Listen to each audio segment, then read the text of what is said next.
على آبائهم أجمعين من الآن إلى يوم الدين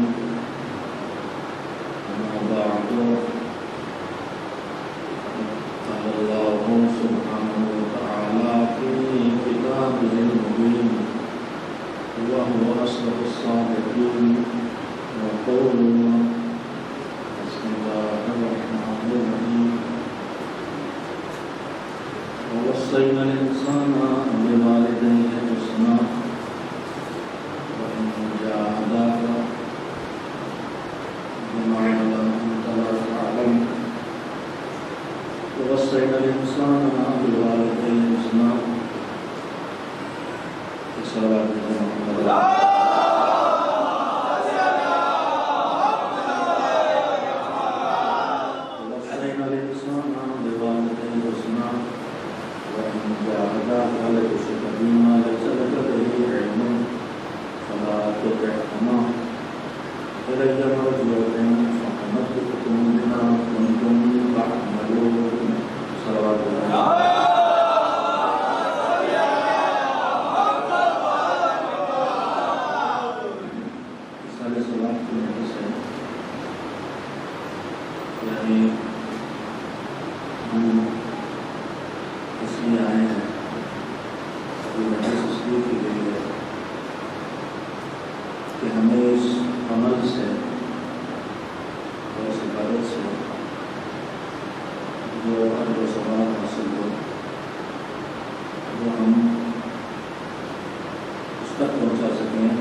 خلقت سے لے کے آج تک اتنی مائیں گزری ہیں، ہمیں نہیں پتا مگر آج تک کوئی کسی ایک ماں کے دل کی محبت کو ناپ نہیں سکا۔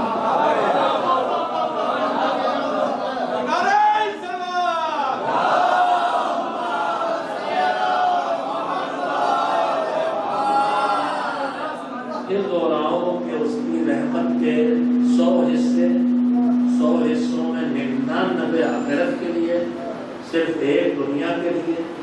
دنیا اس کی رحمت سے بنی، اس رحمت کے حصوں میں چاروں طرف محبتیں پھیلی، ان محبتوں میں دوست سے محبت، بھائی کی بھائی سے محبت، عزیز کی عزیز سے محبت، پڑوسی کی پڑوسی سے محبت، کتنی محبتیں ہیں۔ پھر جانوروں میں آپس کی محبت، ان سب محبتوں میں ایک ماں کی محبت۔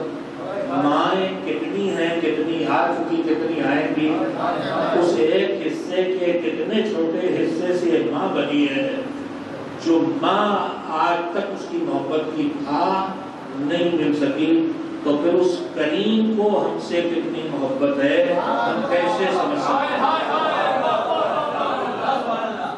اگر اس بات کا ہمیں بھروسہ ہو جائے کہ جس کی محبت کا ہمیں بھروسہ ہو جاتا ہے کہ یہ ہم سے محبت کرتا ہے، اس پر ہم پھر آنکھ بند کر کے اعتماد کرتے ہیں۔ دیکھیے کسی پر اعتماد کرتے ہیں ہم، میں اس کا ایک نمونہ رکھ دوں آپ کے سامنے۔ بیماری چاروں طرف چل رہی ہے، اللہ اس وبا سے جلد از جلد اس انسانیت کو نجات دے۔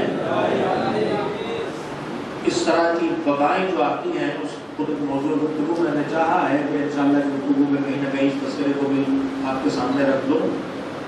3 موضوع گفتگو اس وقت ہے میرے پیشن پر، جتنی وقت میں گنجائش ہوگی۔ ایک ماں کے ایصال ثواب کی مجلس ہے، اس لیے کچھ باتیں اس سلسلے میں، ایک ایصال ثواب کی مجلس ہے، لہذا کچھ باتیں اس سلسلے میں، اور پھر جن حالات میں ہم گزر رہے ہیں ان حالات کے جو تقاضے ہیں وہ بات بھی ہو جائے تو اچھا ہے۔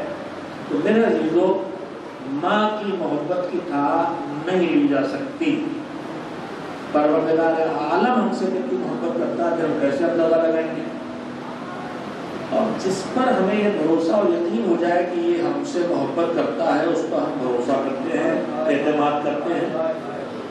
بیمار ہوئے تو ہم ڈاکٹر کے پاس جاتے ہیں اور ڈاکٹر کے حوالے اپنا پورا وجود کر دیتے ہیں کہ نہیں، خدا نہ کرے ابھی اسی بیماری میں لوگ بے ہوش ہو جاتے ہیں، وینٹیلیٹر پہ رکھے جاتے ہیں، کوما میں چلے جاتے ہیں، بیماردار میں نہیں پہنچ پاتا۔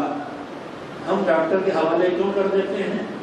اس لیے کہ ہمیں یہ بھروسہ ہوتا ہے کہ یہ ہمارا دشمن نہیں۔ خالی اتنا اعتماد کہ ہمارا دشمن نہیں ہے، اتنا بھی اگر یقین ہو جائے تو ہم ڈاکٹر کے حوالے کرنے میں تیار ہیں۔ تو پھر جہاں یہ پتا ہے کہ وہ دشمن نہیں ہے، اتنا چاہنے والا ہے کہ جس سے زیادہ کوئی چاہنے والا ہے، تو اس پر اعتماد ہونا چاہیے کہ نہیں ہونا چاہیے؟ ڈاکٹر پہ اتنا بھروسہ ہوتا ہے کہ ہمارا دشمن نہیں ہے، ایک بات۔ دوسری بات یہ کہ جو ہماری ضرورت ہے اتنا علم اس کے پاس ہے، کسی جاہل کے حوالے نہیں کرتے۔ ہم اگر ذرا سمجھدار ہوتے تو ترنت بولا جاتا نا بھولا چھاپ ڈاکٹر، اس کے حوالے نہیں کرتے۔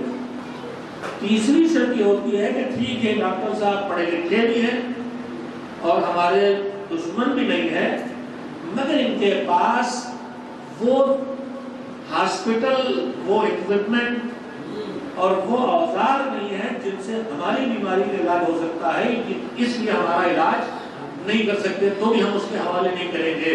ہم اپنے وجود کو اس کے حوالے کرتے ہیں۔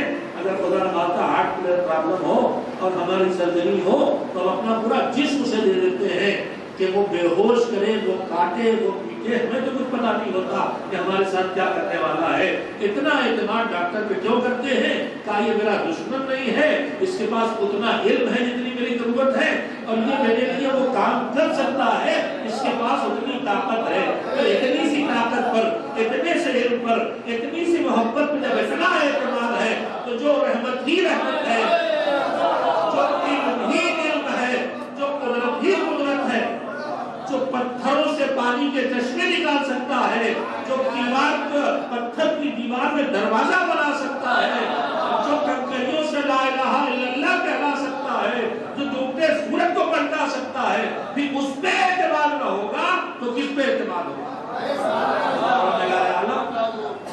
پر ہمیں اعتماد ہوگا تو پھر اس کے وعدوں پہ بھروسہ ہوگا۔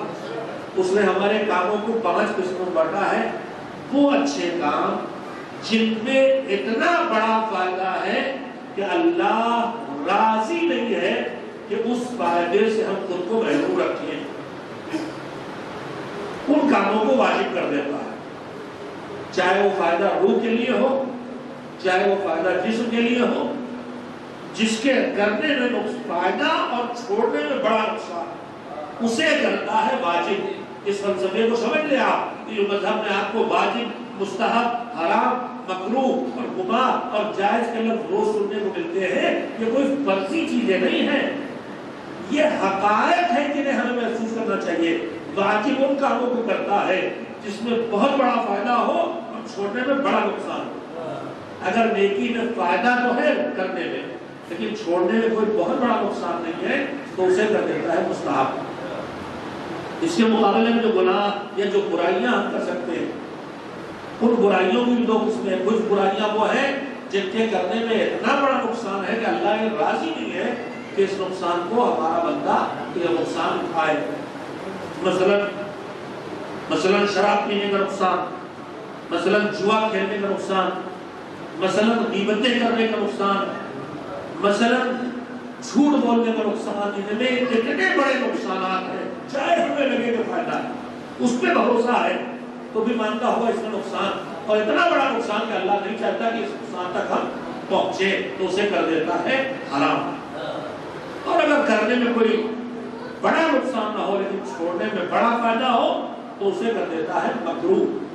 اس فلسفے کو آپ کو سمجھنا چاہیے کہ جو پورا مذہب کا نظام ہے یہ ایسے ہی نہیں ہے کہ کسی نے بیٹھ کے یہ واجب کو حرام کو مکروہ و مستحب کر دیا، نہیں، اس حکیم و علیم پروردگار نے ہم سے زیادہ ہمارے ضرورتوں کو جاننے والا مالک اور ہمارے نقصان پہنچانے والی چیزوں کو ہم سے زیادہ جاننے والے مالک نے کہ تم کر کے سیکھو تو نسلیں گزر جائیں گی سیکھتے سیکھتے، لہذا ہم نظام بنا کے دیے دے رہے ہیں، اب سیکھنے اور تجربے کی ضرورت نہیں ہے۔ تجربے کے نتیجے کبھی صحیح بھی نکلتے ہیں، کبھی غلط بھی ہو جاتے ہیں، ہم نے تمہیں تجربوں کا محتاج نہیں رکھا، بس ہماری بات سنتے جاؤ اور اس راستے پہ چلتے چلے جاؤ۔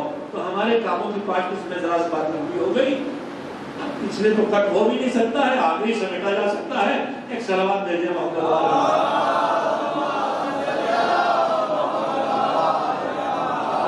جس مختصر کرنا ہے آپ سے، صلوات کے لیے تھوڑی کہا کہ اسے مختصر کرنا۔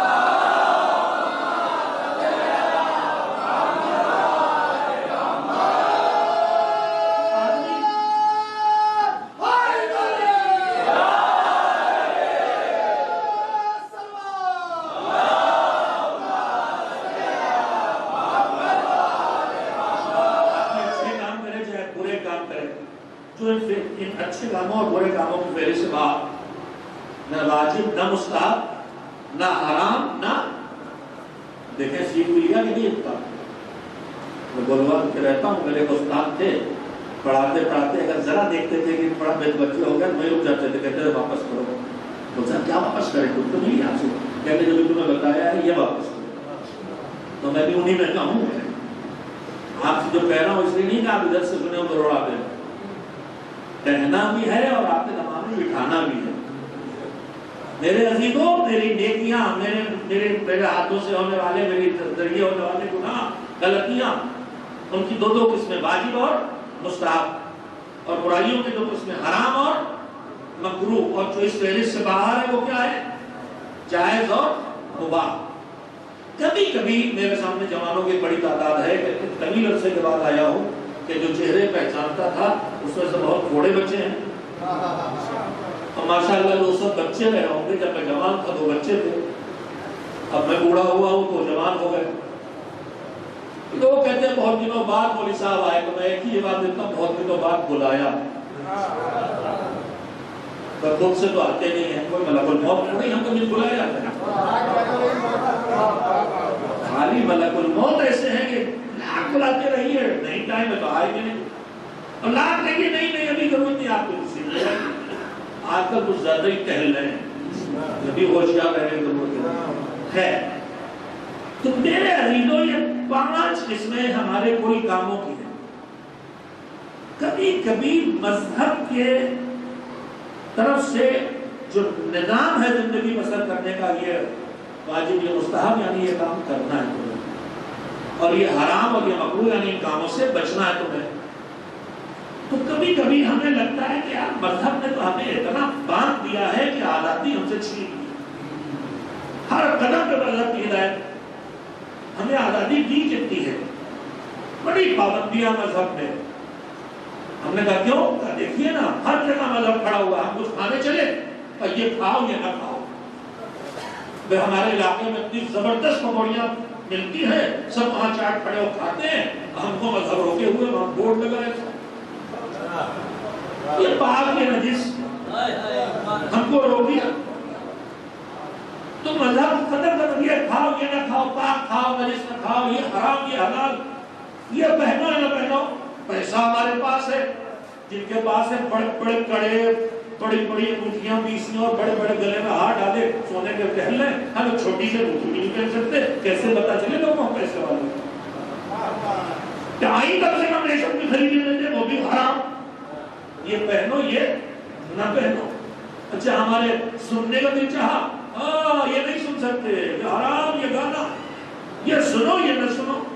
ہمارا دیکھنے کا دل چاہا جو جہاں نگاہ ٹک گئی میں رک جائے، مجھے بتانے کی ضرورت نہیں ہے اپنے جوانوں کو کہ کہاں نگاہ نہ رکنا چاہیے، بڑھ جانا اور ہے رک جانا اور ہے،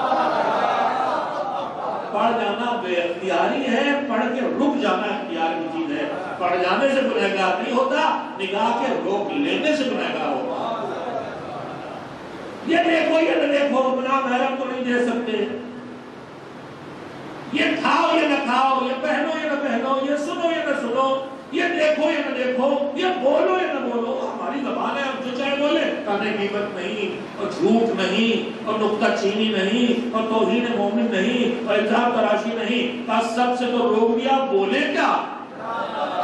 ہمارے معاشرے میں یہی حال ہے۔ سچی بات اگر یہ 5 چیزیں ایک دم ہم بند کر لیں تو ہماری باتیں جتنی کرتے ہیں 20% بچے گی، بس 80% باتوں کا حصہ انہی میں سے کچھ ہوتا ہے، یا کسی کی توہین یا کسی کی الزام یا کسی کی نکتہ چینی یا کسی کی دل شکنی یا کسی کی غیبت یا کسی کی چغلخوری یا کچھ نہیں تو جھوٹی صحیح۔ تو یہ نہ بولو یہ بولو، یہ سنو یہ نہ سنو، تو پابندیاں لگا رکھی ہیں۔ ہم نے کہا میرے عزیز تھوڑا سا حساب لگا دو، تمہیں لگ رہا پابندیاں زیادہ ہیں، اب میں تمہیں ذرا سمجھا دوں کہ پابندیاں زیادہ ہیں کہ آزادی زیادہ ہے۔ یہ بتائیے ابھی میں نے آپ سے کہا 5 کام اس میں ہیں ہمارے کاموں کے، واجب نیکی اور مستحب وہ بھی نیکی۔ واجب کیا ہے؟ مثلا نماز، صبح کی 2 رکعت، ظہر کی 4، عصر کی 4، مغرب کی 3، عشاء کی 4، یہ واجب۔ اس سے پہلے اذان کیا ہے؟ مستحب ہے۔ ہمارے اردو میں کہیں گے مستحب کو سنت بھی کہتے ہیں، سنت اور مستحب اردو میں بول چال میں ایک ہی چیز ہے۔ عربی میں جو اصل لغت ہے، زبان ہے، اس میں سنت اور مستحب الگ الگ ہے۔ سنت کا مطلب ہے معصومین کے ارشادات اور ان کی سیرت، چاہے اس میں واجبات کا تذکرہ ہو چاہے اس میں مستحب کاموں کی بات ہو۔ یہ جو کہا جاتا ہے داڑھی سنت رسول ہے، اس سے یہ مطلب نہیں ہوتی کہ کوئی داڑھی رکھنا سنت ہے، سنت رسول ہے یعنی سیرت رسول ہے۔ سنت کا مطلب مستحب نہیں ہے کہ ہاں آپ چاہیں کریں اور چاہے نہ کریں۔ نماز سے پہلے اذان مستحب، اقامت مستحب، اور نہ جانے کیا کیا مستحب، سنت جسے اردو میں آپ کبھی کبھی کہہ لیتے ہیں۔ تو واجب الگ ہے اور مستحب الگ ہے۔ کہاں ملے گا کیا واجب کیا مستحب؟ فقہ کی کتابوں میں، توضیح مسائل میں۔ ہم نے کہا جو قرار کام ان کی جو اس میں کچھ کام حرام ہے اور کچھ کام مکروہ، ہر فیلڈ میں، کھانے پینے میں، پہننے میں، بولنے میں، سننے میں، ہر جگہ یہ حرام یہ مکروہ، یہ حرام یہ مکروہ۔ تو حرام اور مکروہ کہاں ملے گا؟ کیا وہ بھی کتابوں میں ہمارے علماء نے سب لکھ دیا ہے کہ کیا حرام ہے کیا مکروہ ہے، سب لکھ دیا ہے کیا واجب ہے کیا مستحب ہے۔ ہم نے کہا جب ہمارے فقہاء نے علماء نے یہ فہرستیں بنا دی کہ واجب کیا، توجہ دے، واجب کیا ہے، مستحب کیا ہے، حرام کیا کیا ہے، مکروہ کیا کیا ہے، تو ہم نے کہا میرے کاموں کی 5ویں قسم لکھوا ہے۔ اب دیکھیں میرے جوان میری بات سن کے متوجہ ہوتے ہیں کہ نہیں، تو مجلسی مجمع ہے تو پہلے ہی کاٹ لیتا ہے، لیکن میں جوانوں کی یہ بات کہہ رہا ہوں جو آپ کو لگتا ہے کہ ہمیں مذہب ٹینڈی بنائے، ہمیں مذہب ہماری زندگی کو محدود کر رہا ہے، ہمارے یہاں مذہب میں دین میں پابندیاں بہت ہیں، اس کا اظہار کروانا چاہتا ہوں۔ تو میرے عزیزوں، ہم نے جب دیکھا کہ واجب ہمارے فقہاء نے طے کر دیا کیا کیا واجب ہے، کیا کیا حرام ہے، کیا کیا مستحب ہے، کیا کیا مکروہ ہے، تو ہم گئے اپنے فقہاء کے پاس، عالم وقت کے پاس، آیت اللہ سیستانی کے پاس، آیت اللہ عظمیٰ خامنئی کے پاس، ہم نے جا کے کہا آپ نے کاموں کی قسموں میں 4 قسموں کی لسٹ بنا دی، یہ واجب ہے، یہ حرام ہے، یہ مستحب ہے، یہ مکروہ ہے۔ ایک کام اور کر دیے سہمت، اور کہا وہ کیا، کہا میرے لیے جو کام کرنا جائز ہے ان کی لسٹ بھی بنا دی،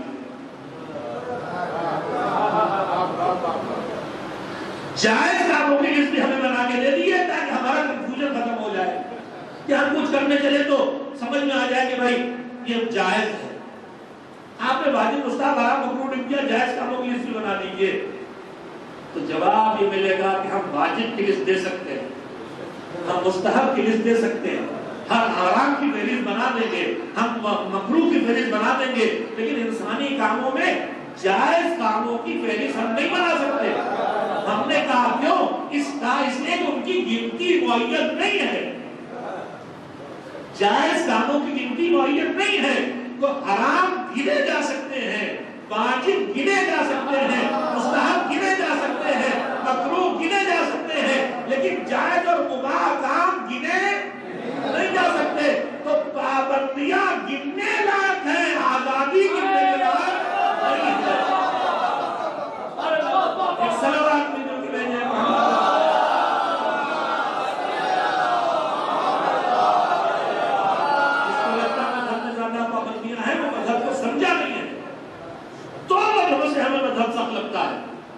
ایک مذہب نہ جاننے سے، ایک مذہب نہ سمجھنے سے۔ جو نہیں جانتا وہ بھی زحمتوں کا شکار ہوتا ہے، مستحب کو واجب سمجھ لیتا ہے، اور جو نہیں سمجھتا وہ بھی زحمتوں کا شکار ہوتا ہے، جانتا تو ہے مگر ناسمجھ ہے، لہذا رسم اور رواج کو بھی مذہب سمجھ لیتا ہے۔ یہ 2 مصیبتیں ہیں ہمارے اوپر، نہ جاننا اور مذہب کا نہ سمجھنا یا نہ پہچاننا۔ 2 مشکلات ہیں جس سے ہمارا معاشرہ دوچار ہے۔ بہت سے لوگ مسائل نہ جاننے سے زحمت اٹھاتے ہیں۔ نجس پاک کا مسئلہ سب کے لیے کام کی بات کرنا چاہتا ہوں۔ ہم آپ سب جانتے ہیں نجس کا کھانا حرام ہے، نجس چیز سے بچنا ہمارے اوپر واجب ہے۔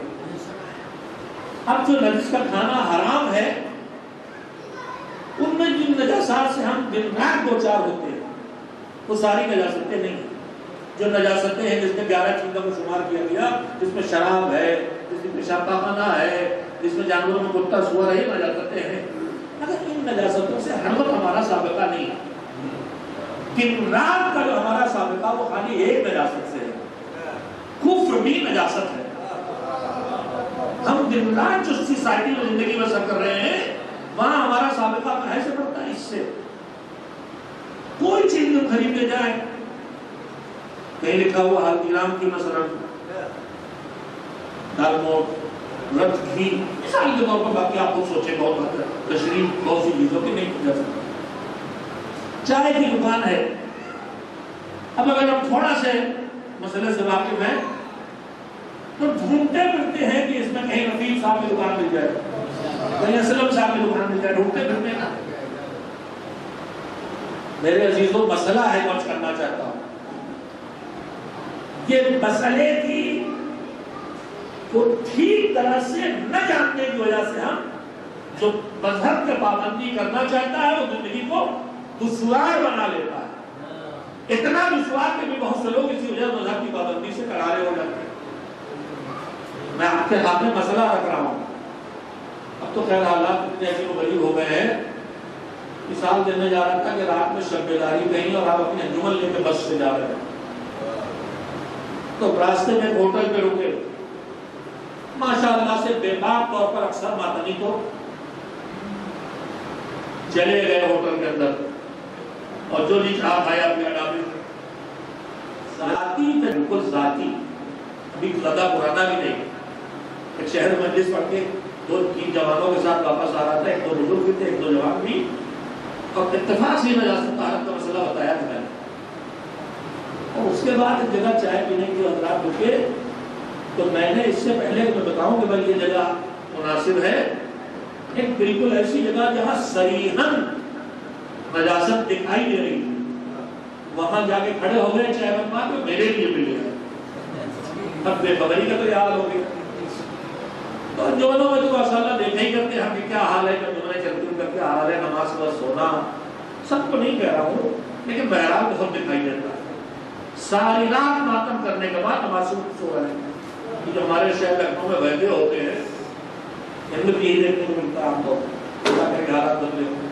تو راستے میں بارات لے کے جا رہے رک گئے، یہ بات طور پہ کھا رہے ہیں، 2-4 آدمی کھڑے ہیں، تو جب وقت نہیں بالکل لوگ کھاؤ نہیں کھائے، یہ جو ہم نہیں کھائیں گے یہ ہوتا کیا ہے، دیکھتے میں صراحت سے آپ سے کہنا چاہتا ہوں، زندگی کو بلا وجہ دشوار بھی نہ بنائیے اور زندگی کو بلا وجہ گنہگار بھی نہ بنائیے، مسئلے سے واقف بنیے، مسئلے سے واقف بنیے، نجاست اور طہارت کا معاملہ کیا نجس ہے اور کیا پاک ہے، اس کا اصلی قانون یہ ہے، اللہ نے جنہیں نجس بنا ہے یہ جو نجس ہے، جن کی خلقت نجس ہے، کتا، سور، خون، یہ سب چیزیں، ان کی بات نہیں کر رہا، اس کے علاوہ جو کچھ بس کی سیٹ، گرمی ہو چاہے جڑا ہو چاہے برسات، وکرم کی سیٹ، ٹیمپو کی سیٹ، ٹرین کی سیٹ،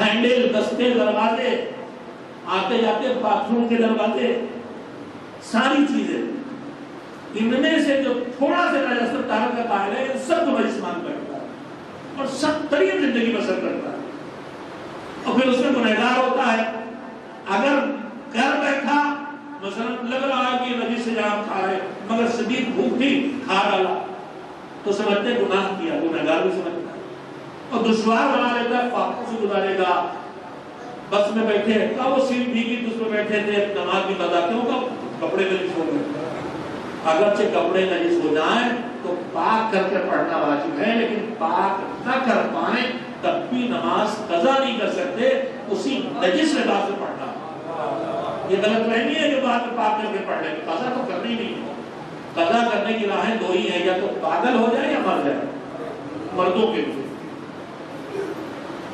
تو ہم یہ بس کی سیٹ اور وکرم کی سیٹ یہ سب پریشانیاں اٹھاتے، برسات کے موسم میں زندگی دشوار ہو جاتی، آ رہے تو بڑا پتہ نہیں کون تھا، وہ زندگی وہ لگ گیا اس کا پانی مجھے لگ گیا، وہ کر لیتے دشوار نہیں، اصول سمجھتے جو نجاسات ہیں ان کو چھوڑ کے اور جو کچھ کائنات میں ہے بس تو 9 10 11 چیزیں تو ہیں نجس، باقی سب ہیں پاک،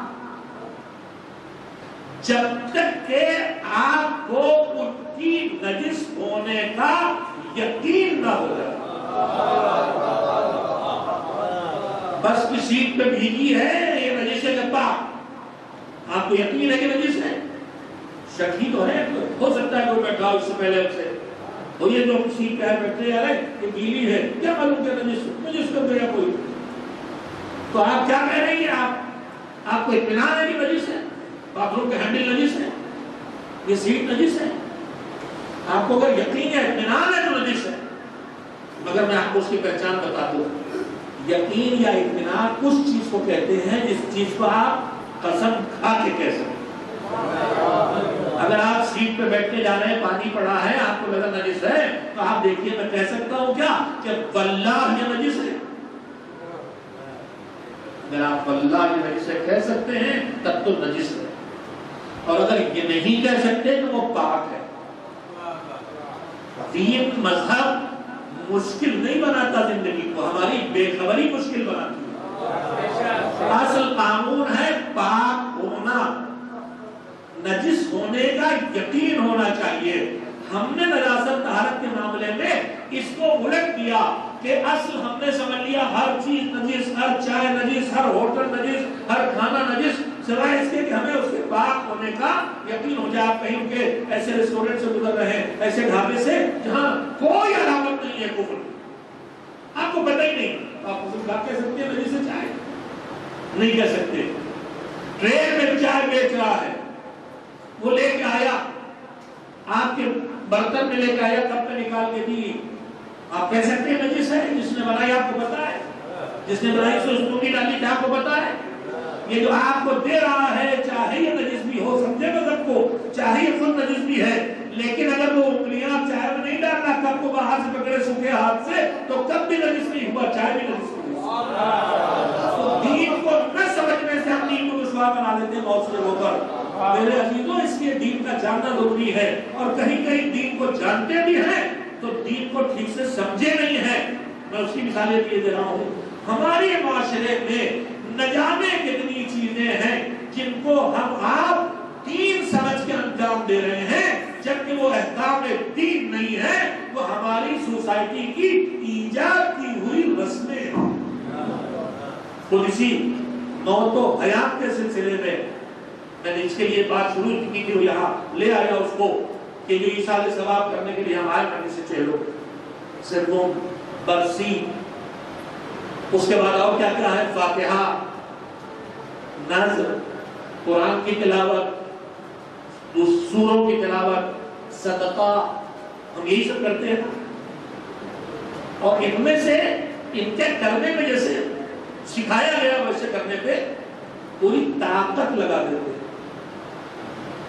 میں آپ کی خدمت میں وعدہ کرنا چاہتا ہوں، مذہب کا جاننا بھی ضروری، مذہب کا سمجھنا بھی ضروری.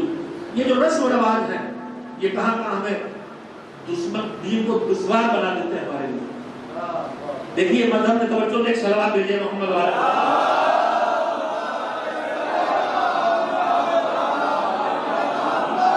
اگر آپ نے بلانا نہ چھوڑا ہوتا تو میرے جوان بھی میں سمجھ رہے ہوتے کہ مزہ آ گئی.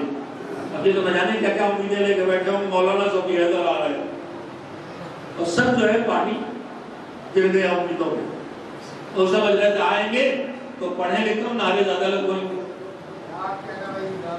وہی کامیاب ہوتی نا مجلس جس میں ذاکر کم بولے مجمع زیادہ بولے.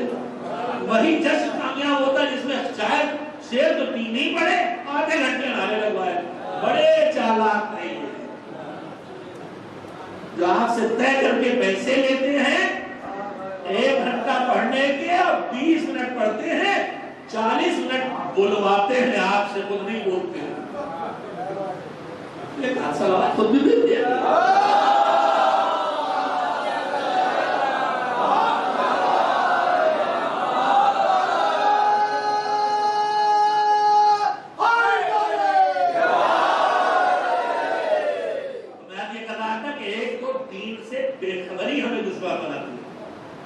پہلی بے خبری ہے، ہم نے سوچا کہ دین پابندی ہے، جبکہ اب ذرا میں نے بات کی تو آپ کے سامنے کیا بات آئی کہ پابندیوں کی 4 قسمیں، واجب، مستحب، حرام، مکروہ. ان میں چاروں گنے جا سکتے ہیں لیکن جائز اور مباح گنا نہیں جا سکتا. پہلی بات یہ بات اور سن لیجیے، یہ 4 قسمیں پابندیوں کی میں نے بتائی، اس میں بھی 2 قسمیں چھوٹ والی ہیں. واجب تو پابندی ہے جس میں چھوٹ نہیں، مگر سنت میں چھوٹ ہے. اور جب ہم واجب مستحب کو فرق نہیں پکڑ پاتے تو واجب ٹھاٹ سے چھوڑتے رہتے ہیں، اور مستحب نہ ہو اس میں بے چین ہوتے ہیں.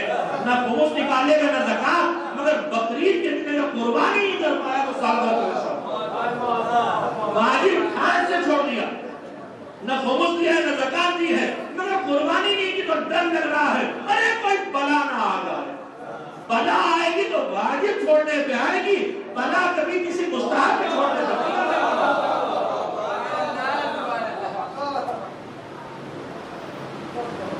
بے خبری دین سے ہماری بے حساب دین کو دشوار بناتی ہے. واجب وہ پابندی جس میں چھوٹ نہیں، مستحب وہ پابندی ہے جس میں چھوٹ ہے، حرام وہ پابندی ہے جس میں چھوٹ نہیں، مکروہ نہ کرو، اچھا ہے کرو گے تو لیتی کھانا مکروہ ہے. کسی ملک دسترخوان دیکھا اب تک کہ خالی ہو گئے لیتی سے آپ بھی گوشت خود کھا لیتے ہیں کہ لیتی ہمارے لیے آتے ہیں کہ مکروہ مولوی کرے. تو میرے عزیزوں مکروہ ہے، حرام تو نہیں ہے، لیکن ہمارے یہاں بے خبری سے اور دین کی نہ سمجھنے سے مسئلہ ہو گیا کہ واجب سے لاپرواہ ہو جاتے ہیں، مستحب سے گھبراتے ہیں، یہ چھوٹ گیا تو قیامت ہو گئی۔ بقرعید کے دن کا قربانی واجب نہیں ہے، مستحب ہے۔ عقیقہ واجب نہیں ہے، مستحب ہے۔ عقیقے میں دعوت واجب نہیں ہے، مستحب ہے، مگر نہ سمجھنے کے نتیجے میں ہم اس کے لیے بے چین رہتے ہیں، یہ چھوٹا اور جو ہو سکے اس کو کرنے میں لگے رہتے ہیں اور پوچھتے رہتے ہیں کہ جس عقیقے کے جانور کو خرید کس پیسے سے لائے ہو، جس میں مال امام بھی باقی ہے، اسی فیلڈ میں واجب چھوٹتا رہتا اور وہ ہمیں بے چین نہیں کرتا۔ فاتحہ میں اگر 100-200 لوگوں کو نہ کھانا کھلا لیا تو بے چین ہوتے، کچھ نہ کیا، اور اسی گیہوں کی روٹی سے جو یہاں آپ نے پیدا کیا تو 8.5 کنٹل غلہ گیہوں اور اس میں زکات واجب ہوتی، اسی سے زکات نہیں نکالی، اس میں ایک بار بے چین نہیں ہوتے کہ زکات۔ اس دین کے نہ سمجھنے کا نتیجہ ہے مستحب کو واجب کی جگہ سمجھ لینا اور مکروہ کو حرام کی۔ ہمارے یہاں بہت سے بزرگ لٹ لیے کھڑے ہیں مکروہ کو ٹوکنے کے لیے، کسی کو میں نے نہیں دیکھا کہ کھڑے ہو کر کہیں نجس چائے پی رہا ہو تو کوئی لٹ لے کے وہاں آ جائے، مگر ذرا آ جائیے اسی مجلس میں اور رات میں کوئی کھڑے ہو کر پانی پی رہا ہو، 4 آدمی تو ٹوکی لگے کھڑے ہو کر پانی پی رہا ہو، کوئی حرام ہے، کوئی مکروہ ہے، بعض روایات میں ہے کہ یہ مناسب نہیں ہے۔ تو ہمارے یہاں واجب پیچھے چلا گیا ہے یا مستحب یا رسم و رواج آگے آگے، اس لیے دین دشوار ہو گیا۔ آزادیاں کم نہیں ہیں، آزادیاں زیادہ ہیں۔ جب رسم و رواج دین کی جگہ لے لے تو دشواریاں اور بڑھ جاتی ہیں۔ میں عرض کرنا چاہتا تھا کہ جو عیسیٰ علیہ السلام توجہ اس وقت ہماری قوم کے مسائل سے دوچار ہے، ان میں اس وقت ہمارے بیماریاں، ان بیماریوں میں اللہ محفوظ رکھے، لیکن اگر خدا نخواستہ ہاسپٹل کو پہنچنا پڑا تو ہاسپٹل پوری طرح چوس رہے ہیں اور آدمی قرضوں میں ڈوب رہا۔ اب قرضوں میں ڈوبا ہوا کینسر کا مریض ہو گیا تھا یا خدا نہ کرے کورونا کا، قرضوں میں ڈوبے رہے اور بچا بھی نہ سکے، قرضہ تو پہلے ہی نہ چکا، اب شاندار 40واں کرنا ہے، حیثیت والے تھے مگر 4-5 لاکھ روپے لگ گئے علاج میں، اب ان کے پاس گھر چلانے کے پیسے بھی نہیں، مگر لوگ کہیں گے کیا کہیں گے، باتیں بھی ٹھیک سے لہذا 100-200 لوگوں کو کھانا تو کھلانا ہی کھلانا ہے، چاہے کھیت رہن رکھنا پڑے چاہے زیور بیچنا پڑے، یہ ہو رہا پورے معاشرے میں۔ کیوں ہو رہا؟ اس لیے ہم دین سے بے خبر ہے۔ اگر دین کی سمجھ ہوتی تو ان دشواریوں کو اپنے لیے یہ دشواریاں اپنے لیے نہ کھڑا دے۔ میرے عزیزوں، کسی کے مرنے کے بعد واجب کام بس ایک ہے، توجہ دیں، یہ باتیں نہیں بیان ہو رہی ہیں، لوگ بے خبری میں اپنی زندگی کو دشوار سے دشوار بنائے چلے جا رہے ہیں۔ مرنے کے بعد دم نکلنے سے لے کے دفن کرنے تک کے جو واجبات ہیں آپ ہم سب جانتے ہیں اور اس سے باخبر ہے۔ مرتے وقت قبلہ رخ لٹانا پہلا واجب کام، اس کے بعد 3 کپڑوں سے کفن دینا دوسرا واجب کام، اب اس کے بعد آپ کربلا کو کفن دے پائے کہ نہیں دے پائے اور مردے امانی دے پائے کہ نہیں دے پائے، آدمی کے لیے بے حد پریشان ہوتا، پھر نہیں کر پائے، ہم سمجھتا کوئی گناہ کر ڈالا تھا۔ 3 کپڑوں کا کفن، قنوت، 3 غسل، کتنا واجب ہے، تلقین بھی واجب ہے، نماز واجب ہے، غسل واجب ہے، کفن واجب ہے، قنوت واجب ہے، نماز واجب ہے، اور اس کے بعد اتنا گہرائی میں دفن کر دینا کہ بدبو نہ آئے باہر، اتنا واجب ہے۔ باقی سب قبر کے لیے جو کچھ ہو رہا ہے وہ سب کچھ خراب ہے، کسی کے بس کی نہیں ویسی قبر بنوانا۔ یہاں 1 لاکھ روپے، وہاں 50,000 روپے، دیہات سے محفوظ ہے، شہروں میں مصیبت یہ بھی آ گئی، اب لوگ اس میں بھی شان کے لیے وہاں 1 لاکھ والی قبر ملتی ہے، لالا وہاں جیسے کچھ پوچھا ہے وہ لالا وہاں مٹی برابر ہے میرے عزیزوں، اور کون کہاں ہے یہ ہم طے نہیں کریں گے، جہاں چاہو دفناؤ۔ اللہ کی طرف سے ملائکہ نقالہ معین کیے گئے ہیں، ٹرانسفر والے، روایات یہ کہتی ہے کہ اگر کسی مومن کو کسی دوسری جگہ ایسی جگہ دفن کرنا پڑا جہاں دفن نہیں ہونا چاہیے تو ملائکہ اس اچھے انسان کی روح کو وہاں سے منتقل کر کے اچھی جگہ واپس سلام پہنچا دیتے ہیں، اور کوئی اگر بدبخت ظالم جابر فاسق فاجر شرابی جواری اپنے کو کہیں بھی دفن کر ڈالے، اگر اس جگہ کے لاز نہیں ہے یہ ملک اس کو وہاں اٹھا کے لے جاتے ہیں جہاں اپنے کردار کو دیا ہے۔ لہذا یہ قبروں میں جو پیسے لگا رہے ہیں یہ اسٹیٹس سمبل کے علاوہ کچھ نہیں۔ ہمارے ہاں شہر لکھنؤ میں خود آفت آئی ہوئی ہے، لاکھوں روپیے قبروں کے نام پہ لیے جا رہے ہیں اور لوگ اسٹیٹس کی جگہ میں ہم نے وہاں دفن کیا، میں جگہوں کا نام نہیں لوں گا، آپ سب جانتے ہیں، کوئی فرق نہیں پڑتا کہاں دفن کیا ہے، وہاں دفن کرو جہاں تم پہنچ سکو۔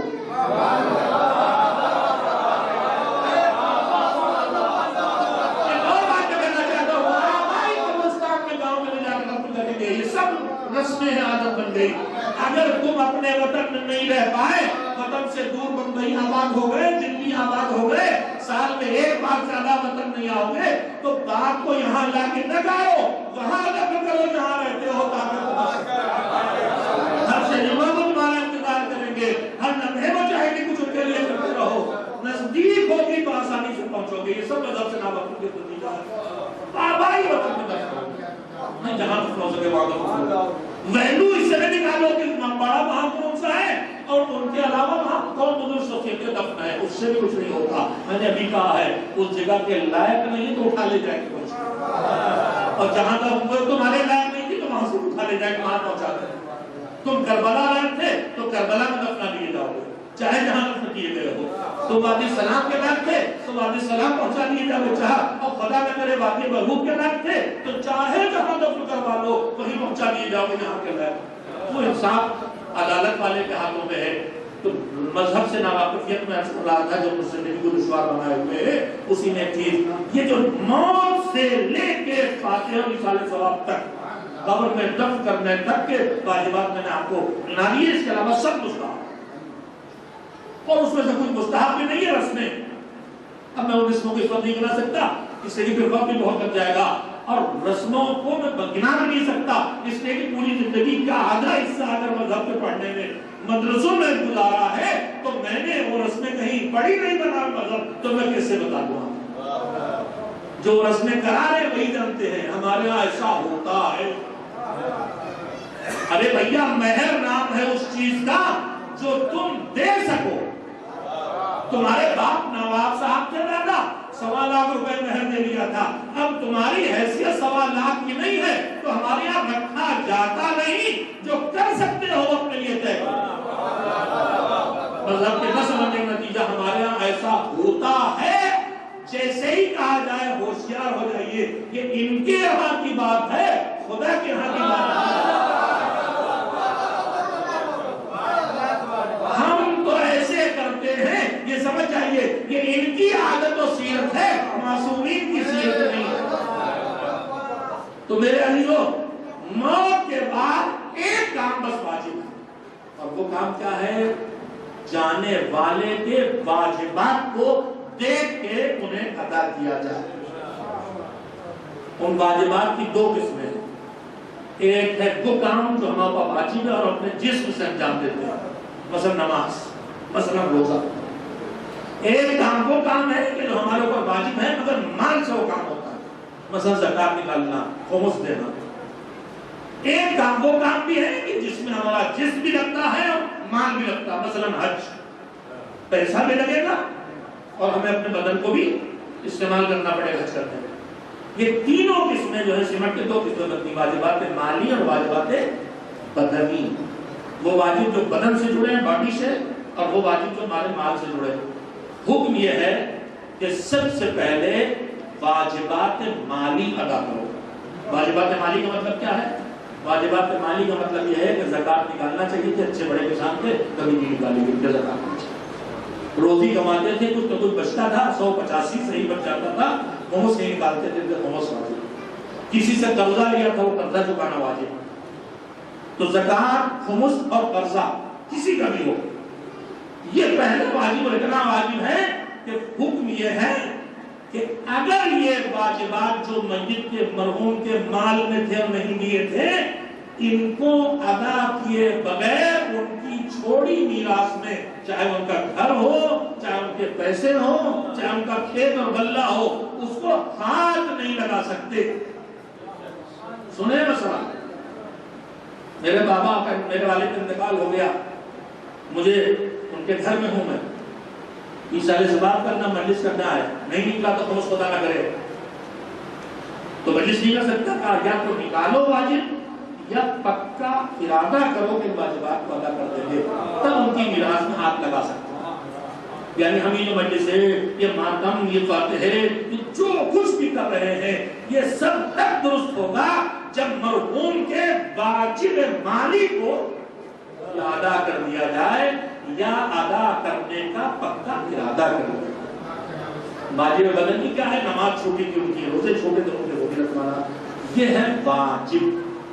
اس کے علاوہ ایثار ثواب میں کچھ واجب نہیں مرنے کے بعد۔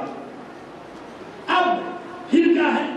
کچھ کام وہ ہے جو مذہب نے بتائے، ان میں سے دو سب سے بڑے کام، ایک ہے تلاوت قرآن کریم اور ایک ہے میت کی طرف سے صدقہ دے۔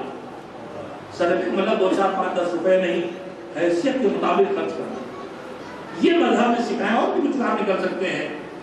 اس کے علاوہ مذہب نے بتایا ہی نہیں کہ تمہیں کیا کرنا، اس نے آزاد چھوڑ دیا۔ اب میں ذرا سے ایک بات اور کہوں گا، اگرچہ آپ بھی کافی دیر سے سن کے تھک چکے ہیں، میرے خیال سے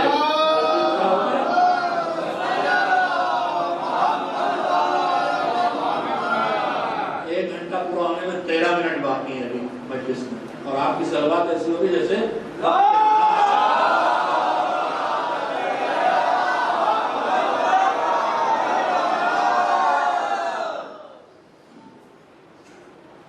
واجبات مالی، واجبات بدنی، ان کا انجام دینا واجب ہے۔ اس کے بعد اب کیا کرنا ہے ایثار ثواب میں؟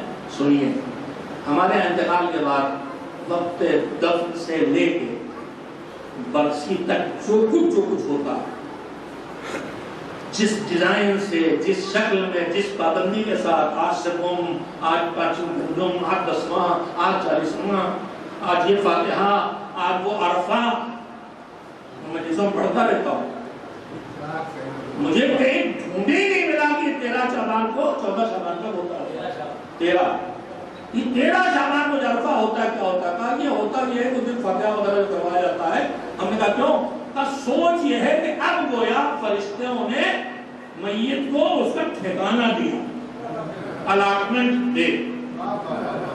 پورے مذہب میں مجھے عرفہ نام کی کوئی چیز ملی ہی نہیں۔ عرفہ جو ہے وہ ہے حج کے ایام میں 9 محرم کو وہاں جانا، جس جگہ کا نام عرفات ہے۔ عرفات مینا نام سنے ہوں گے، حج کے اعمال میں عرفات جانا، اور 9 ذی الحجہ کو ظہر کے وقت سے غروب تک وہاں رہنا حاجی کے لیے، وہ یوم عرفہ کہلاتا ہے۔ اس دن جو حج کرے اس کو یہ واجب ہے، باقی جو مستحب اس دن اس میں دعائیں ہیں، روزہ ہے، استغفار ہے، نمازیں۔ لیکن عرفہ کے نام سے جو 13 شعبان والا ہمارے یہاں چل رہا ہے، اس کی جڑ بھی کہیں کہ کہاں سے نکل کے آیا اور اتنا بڑا ہو گیا، ڈھونڈے نہیں ملی۔ 13 شعبان کو خاص کر کے اپنے مرحومین کو یاد کرنے کی کوئی روایت ڈھونڈے نہیں ملی۔ تو میرے عزیزوں، بعض چیزیں جو بالکل ایسی ہیں جن کا کہیں اس کی جڑ میں کوئی چھوٹا سے بیج بھی ڈھونڈے نہیں ملتا کہ اتنا بڑا طبقہ ہے تو کھڑا ہو گیا، انہیں مجھ سے کرفار۔ تم موت کے دن سے لے کے اور برسی تک اور زندگی بھر مذہب نے صرف واجب کیا ان کے واجبات کو ادا کرنا مرحوم کے، اس کے علاوہ مذہب کی طرف سے کوئی ڈیزائن دیا ہی نہیں گیا۔ 2 طرح کی نیکیاں جو مذہب ہم سے کرواتا ہے، ایک نیکی وہ ہے جس کو کہتے ہیں کرنا، اور دوسرا طریقہ وہ بھی بتا دیتا ہے، طریقہ ہی بتا دیتا ہے، کبھی وقت بھی بتا دیتا ہے، کبھی جگہ بتانے پڑ دیتا ہے۔ مثال کے طور پر نماز واجب ہے صبح، تو اس کا طریقہ بتا دیا کہ نہیں؟ اور جو طریقہ بتا دیا اس کو ہم ہاتھ نہیں لگا سکتے، جیسے بتایا ویسے کرنا ہے۔ تو طریقہ بھی معین کر دیا، وقت بھی معین کر دیا، کب؟ طلوع فجر سے طلوع آفتاب کے بیچ میں کب پڑھنا ہے، اس کے اوپر پڑھنا ہے۔ روزہ واجب ہے، ان چیزوں کو چھوڑنا ہے، مگر جب بھی چاہے نہیں، رمضان میں واجب ہے۔ تو طریقہ یہ بتا دیا کہ یہ نہ کرو، اور زمانہ بھی بتا دیا کہ رمضان۔ تو میرے عزیزوں، کبھی وہ طریقہ بھی بتاتا ہے، وقت بھی بتاتا ہے، کبھی جگہ بھی بتا دیتا ہے۔ حج واجب ہے تو کب کرنا یہ بھی بتائے گا۔ کیسے کرنا یہ بھی بتایا، کہاں کرنا یہ بھی بتایا، مگر وہ نیکیاں جن میں طریقہ یا وقت یا جگہ معین ہو بہت تھوڑی سی ہیں۔ توجہ دیں، یہ مذہب کی جو جانکاریاں ہیں جو آپ کو ہمیں ملے وہ زندگی آسان ہو جائے۔ جہاں طریقہ اور وقت اور جگہ معین ہو ایسی نیکیاں بہت تھوڑی ہیں۔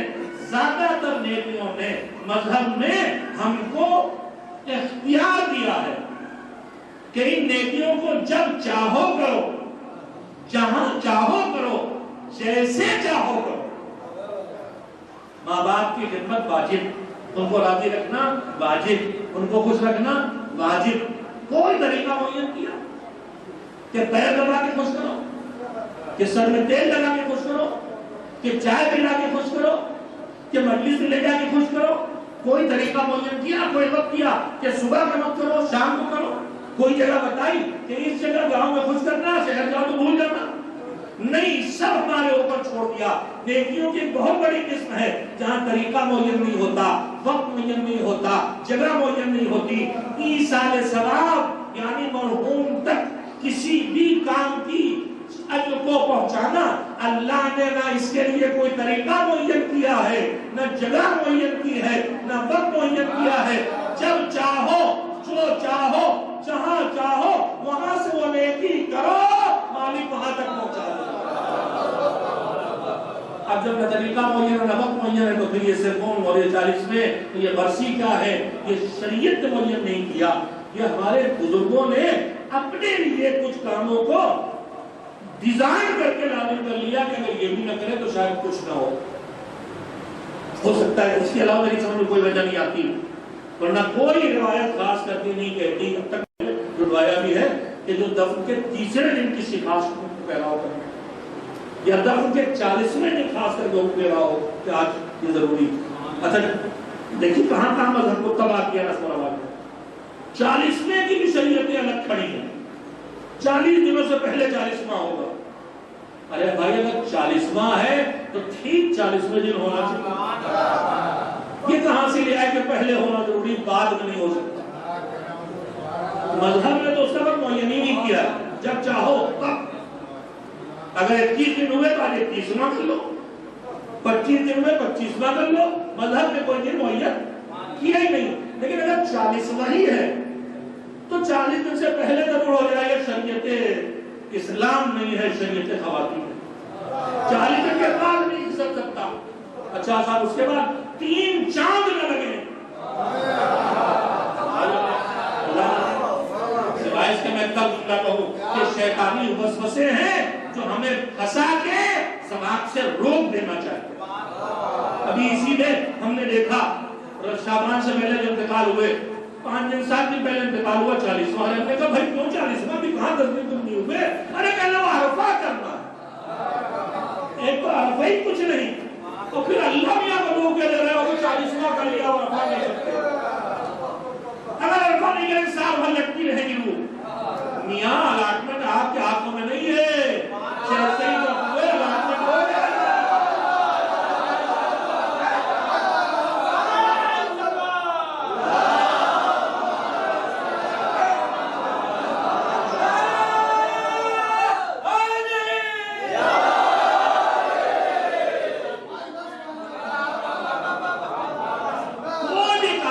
کہیں بھی کیا جائے، کبھی بھی کیا جائے، وہ جائے گا۔ 40ویں میں فاتحہ ہمارے درمیان آ جائے، کس کا طریقہ لگائے، میں وہ بھی آپ سے کہہ دوں گا، اتنی ہمت ہو گئی۔ یہ فاتحے کی جو شکل ہمارے درمیان آئے ہے، یہ مذہب کا بتایا طریقہ نہیں۔ مذہب نے جو چیز بتائی اس کی ایک شادی سے پہچان بتا دوں آپ۔ ہم شیعہ، ہم مذہب سے وابستہ دنیا بھر میں ملکوں پہلے، ایشیا میں، افریقہ میں، یورپ میں، امریکہ میں، آسٹریلیا میں، جتنے بر اعظم ہیں سب میں ہیں ہم۔ ہماری جو اصل ہے وہ کہاں کی ہے؟ یا عرب، یا ایرانی، یا بر صغیر یعنی انڈین پاکستانی، سب کانٹیننٹ جو کہلاتے ہیں۔ 3 جگہ سے نکل کے پھیلے ہیں، 3 کلچر ہمارے ہیں، ایرانیوں کا، عربوں کا، انڈین سب کانٹیننٹ میں کلچر پھر الگ الگ ہو گئے، حیدرآبادی الگ، لکھنوی الگ، خوجہ حضرات گجرات کا الگ، تو ہم ہیں تو سب شیعہ مگر آئے الگ الگ جگہوں سے ہیں۔ تو جب ہم کہیں بھی جا کے رہیں، چاہے افریقہ، چاہے امریکہ، چاہے کینیڈا، چاہے یو پی، چاہے بہار، چاہے حیدرآباد، راجستھان، کہیں ہو، ہم جو کچھ کرتے ہیں ان کا برہنہ مذہب، ان میں آپ کو دو طرح کی چیزیں دکھائی دیں۔ کچھ وہ جو سب ایک طرح سے کر رہے ہیں، نماز چاہے افریقہ میں پڑھی جا رہی ہو چاہے امریکہ میں، چاہے روزہ پڑھ رہا ہو چاہے حیدرآبادی، چاہے چیک پڑھ رہا ہو چاہے سید، چاہے پنجابی پڑھ رہا ہو چاہے سندھی، سب کی نماز ایک طرح سے ہوگی۔ یہ ایک طرح کا ہونا بتاتا ہے کہ یہ مذہب ہے۔ تو جگہ جگہ بدل جائے، یہاں اس طرح، وہاں اس طرح، وہاں اس طرح، یہ کم سے کم شبہہ پیدا کر دیتا ہے کہ اگر مذہب ہوتا تو بدلا نہ ہوتا۔ یہ جگہ جگہ بدلنا بتا رہا ہے کہ یہ لوکل کلچر کا نتیجہ ہے، مذہب کا نتیجہ اب یہ ہمارے آپ کے درمیان فاتحہ نائے رائج ہے، نظر رائج ہے۔ آپ بر صغیر زیارت کرنے آپ سب جاتے ہیں، آنکھیں کھل چکی ہیں۔ آپ ایران عراق جاتے ہیں، عربوں کو بھی دیکھتے ہیں، ایرانیوں کو بھی دیکھتے ہیں، وہاں کہیں آپ کو لوگوں چیزیں نہیں دکھائی جس کو ہم فاتحہ کہتے ہیں۔ ہم فاتحہ کسے کہتے ہیں؟ کھانا پکوا کے رکھتے ہیں، اس کی دو قسمیں ہیں، ایک ذرا تگڑا حصہ، ایک ذرا کمزور۔ ہمیں تجربے کار ہو چکے ہیں، 40 سال ہو گئے، 45 سال ہو گئے آپ سے سیکھتے ہوئے۔ تھوڑا کمزور والا ادھر اور تھوڑا مضبوط والا ادھر، ہم فوراً سمجھ جاتے ہیں کمزور والا نظر کا ہے کہ دیکھیے یہ ہماری سوچ ہے۔ نظر معصومین کے لیے رکھتے ہیں تو چھوٹا کرتے ہیں، اپنے ابا کے فاتحے کے لیے رکھتے ہیں تو تھوڑا بڑھا کے۔ یہ تو ہماری سوچ کے چکے سے بتا رہا ہے کہ ہماری سوچ ہمارا کم سے کم برابر تو کرو۔ کیوں رکھا ہے یہ کھانا؟ کسی کو کھلائیں ثواب ملے گا، تو جتنا ثواب اپنے باپ ماں اولاد کو پہنچانا چاہتے ہو، کم سے کم اتنا ہی ثواب معصومین کو تو پہنچاؤ۔ ورنہ ہونا بھی چاہیے تھا کہ جن کے طفیل میں سب کچھ ملا ہے ان کا حصہ ہمارے کتنا بڑا ہے، وہ بھی ملا ہے۔ ایک صلوات بھیجیے محمد والے۔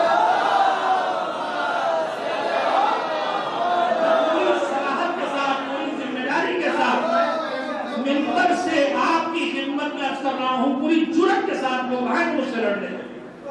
یہ فاتحے کی جو شکل ہے یہ ہمارے بر صغیر کی عادت ہے، اس کے علاوہ کہیں یہ شکل نہیں ہے۔ مذہب نے یہ طریقہ نہیں سکھایا، کیوں کرنے لگے ہمیں سمجھ نہیں آتا۔ اصل نیکیوں کی دو قسمیں ہیں، کچھ نیکیاں وہ ہیں جو اللہ کی بارگاہ میں انجام دی جاتی ہیں، جن سے حق اللہ ادا ہوتا ہے۔ نماز پڑھیں تو بندے کچھ نہیں ملتا، اللہ اور ہمارا معاملہ ملتا تو اللہ کو بھی نہیں، مگر معاملہ ہمارا اس کا ہے، ملتا تو ہمیں ہی۔ حق العباد میں تو بندے کو بھی ملتا، ہمیں بھی ملتا ہے، مگر حق اللہ میں نماز پڑھ کے ہمارے اللہ اکبر کہنے سے وہ بڑا نہیں ہو جاتا، ہم ہی بڑے ہوتے ہیں۔ ہمارے سجدے کرنے سے وہ اونچا نہیں ہو جاتا، سجدے میں جھک کے ہم ہی اونچے ہو جاتے ہیں۔ تو ایک ہے اللہ کا حق اور ایک ہے بندوں کا حق۔ قرآن پڑھ کے تلاوت قرآن اللہ کی کتاب ہے، حق اللہ حق الکتاب ہے، قرآن ہے، اللہ کے حق سے جڑا، بندے کے حق سے جڑا نہیں۔ اس کی کتاب ہم پڑھتے ہیں، کھانا کھلانا کسی کو ملے گا۔ اب یہ بھی ایک عقل کی بات ہے، مومن کی فراست کی بات، کہ آپ جیسے کاروبار کرتے ہیں تو یہ دیکھتے ہیں کہ کتنا لگایا کتنا پایا۔ آپ بزنس کرنے چلیں، یہاں لگائیں گے کہ یہاں 10% کمائی، وہاں 20%، وہاں 50%، پیسہ برابر لگے گا، فائدہ الگ الگ ہے۔ تو آپ 50 والے پہ لگائیں گے یا 10 والے پہ؟ ویسے کھانا کھلانا ہے، ثواب تو ہر جگہ ہے، بھرے پیٹ کو کھلانا، بھوکے کو کھلانا۔ اب طے آپ یہ کریں کہ بھرے پیٹ کو کھلائیں گے یا کسی بھوکے کو؟ آپ کو طے کرنا ہے، جس کی قسمت ہے وہ کرتے ہیں۔ اور یہ یہاں رکھ کے دکھا کے کھلانے کی کوئی شرط نہیں ہے، شرط ہے کہ ایسے دو داہنے ہاتھ سے کہ پائیں کو بھی بتانا چاہیے۔ جو ثواب نیکی کا چھپا کے کرنے میں ہے وہ دکھا کے نہیں۔ تو یہ دو کھانے رکھے ہوتے ہیں اور ہم سے کہا جاتا ہے اس میں معصومی کی مدد کرتی ہے، سوالہ گھر والا کی مدد کرتی ہے، جس کا اتنا شکر ہے۔ یہ بھی ہماری ناسمجھی ہے۔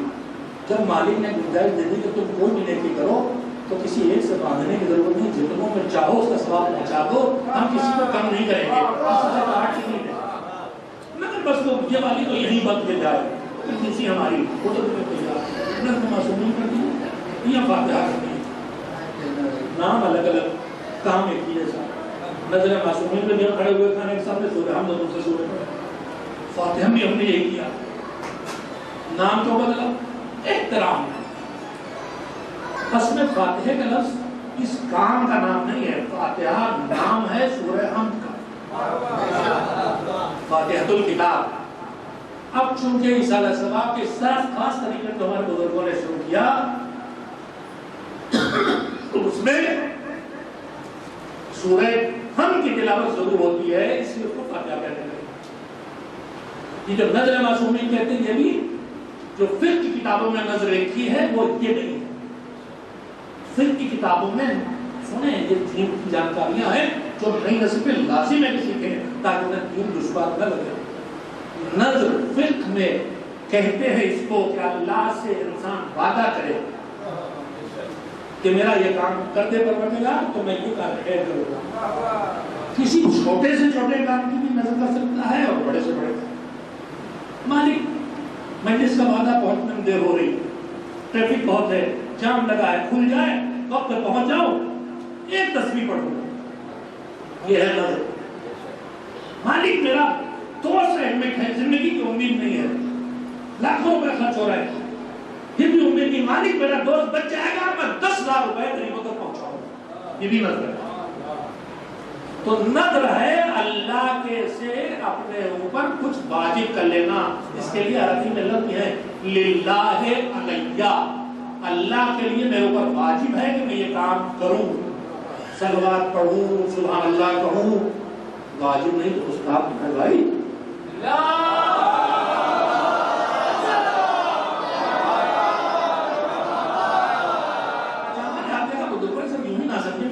تاریخ میں ہم سے واہ کے بجائے سبحان اللہ کہتے ہیں. ہم سمجھدار تھے، واہ کہنے خالی ذاکر کی ہمت افزائی ہو جائے گی زیادہ سے زیادہ. اگر کسی واہ نے ڈبو دیا اپنی سو اب خالی مجلس کا ہدف تعریف لینا رہ گیا، پیغام پہنچانا نہیں رہ گیا. یہ واہ رک جائے تو مجلسوں میں بات آنے لگے. ابھی واہ ہے تو بات نہیں آتی، بس وہ آتا ہے کہ واہ لے آتا. خیر اچھا لگا تو کہا سبحان اللہ. بہت بھی سمجھدار تھے، کہا سبحان اللہ. اس نے کہا کہ ہمت افزائی حکیم اور شاعر کی بھی ہو گئی اور جنت میں درم بھی لگ گیا. ایک بار سبحان اللہ کہنے پر جزا میں جنت کا ایک درخت ہے. تو کوئی بھی کار خیر نیت کے لیے کیا جا سکتا ہے. جو ہمارا فاتحہ کا جو ہے میں آپ سے صریحاً عرض کر رہا ہوں، اللہ کا بیان اور بتایا ہوا طریقہ نہیں ہے. ہمارے بزرگوں نے کہا کہاں سے نکالا؟ شاید اس کے پیچھے یہ ہو کہ 2 طرح کے اللہ کا حق ہے اور بندوں کا حق ہے. تلاوت کر کے اللہ کا حق ادا کر دیا اور کھانا کھلا کے بندوں کا حق ادا کروا دیا.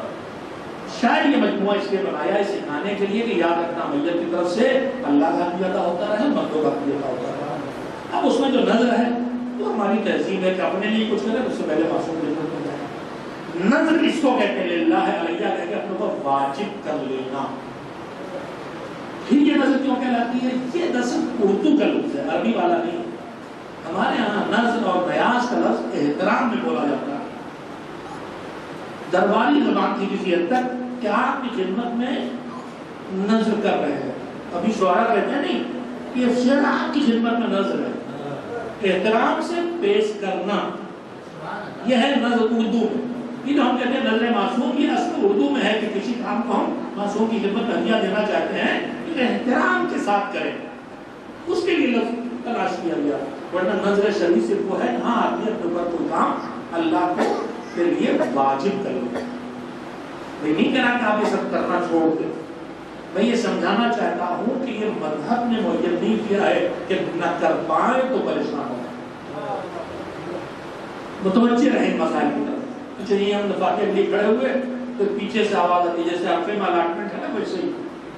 رک جائیے 14 قرآن پڑھے گئے ہیں اور 30 پارے اپنا پڑھے گئے اور اتنے یاسین اتنے صفحات اور یہ کمیل اور یہ نجات اور یہ نوحہ اور یہ مسئلہ. ارے کیا مطلب اٹھ جائیے یا بولے صاحب جا رہے آواز کرنے میں بولوں گا میرے کہنے سے ہوگا. جس وقت آپ نے اس نیت سے کہ فلاں مرحوم کے لیے کر رہے ہیں وہ تو گیا.